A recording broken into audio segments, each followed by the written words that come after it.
هەفتەی کانونی یەکەم کە بە ڕۆژی ئاڵای کوردستان دیاری کراوە هەموو ساڵێک ڕێوڕەسمی تایبەت لە سەرجەم دام و دەستگاکان و خوێندگاکاندا بۆ ڕێزگرتن لەو ڕۆژە بەڕێوە دەچێت. هەر لەو چوارچێوەدا لە پەرلەمانی کوردستانیش بە ئامادەبوونی کەسوکاری بەشێک لە شەهیدانی شەڕی داعش و سەرجەم فراکسیۆنەکان ڕۆژی ئاڵا بەرز ڕاگیرە.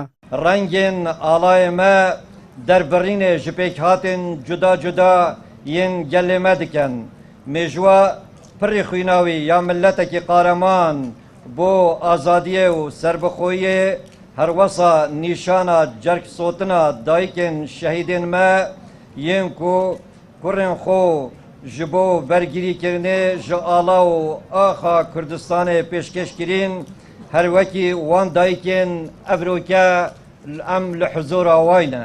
ئاڵای کوردستان وەکو سیمبوڵ یەکپارچەی خاچی کوردستان و ناسنامەی نەتەوەی خەڵکی کوردستان ناسراوە. ڕەنجی سوور لە نێو ئاڵاکەدا بەمانەی شۆڕش و ڕەنجی زەر بەمانەی ڕووناچی و ڕەنجی سپی بەمانەی ئاشتی و ڕەنجی سەوزیش بەواتەی سەوزایی و لاویەتی گوزارشتی لێ دەکرێت. پەرلەمانتاریی فراکسیۆنی کۆمەڵیش دەڵێت پێویستە لەمە دووە بەجددی کار بکرێت بۆ گەڕانەوە ئینتیمای نیشتیمانی و گەشانەوە ئەو ئاڵایە لەسەر هەر بستە خاکێکی کوردستان.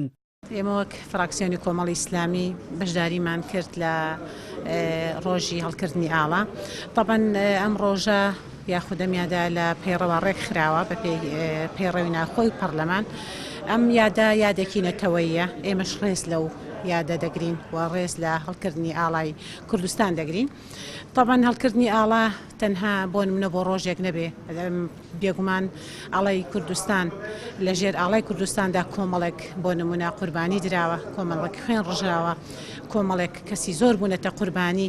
بۆیە دەبێ بەیادکردنی ئەو ڕۆژە کۆمەڵێک گۆڕانکاری دروستکە ببێت و کۆمەڵێک خزمەت بە نەتەوەی کورد بگەێنرێ لە چوارچێوەی هەڵکردنی ئەو ئاڵایەدا بە پێی ئەو یادا گۆڕانکاری لە سەری هەرێمی کوردستاندا دروست بکرێت. 73 ساڵ بەر لە ئێستا و پێش ئەوەی کۆماری کوردستان لە ڕۆژی 22 کانونی دووەمی 1946 دابمەزرێت، ئاڵای کوردستان بە شێوەیەکی فەرمی لەسەر بینای حکوومەت بەرز کرایەوە. ئەوەش بووە سەرەتایەک بۆ لەدایکبوون و دامەزراندنی کۆماری کوردستان لە مەهاباد. پەرلەمانی کوردستانیش لە ڕۆژی 19 حوزەیرانی 2004 بە بڕیاری ژمارە 48 بە زۆرینەی دەنگ بڕیاریدا ڕۆژی هەفتەی کانونی یەکەمی هەموو ساڵێک بکرێتە ڕۆژی ئاڵای کوردستان. هاوکات هەر ئەو ڕۆژەش بە ڕۆژی دایک لە کوردستان دیاری کرد.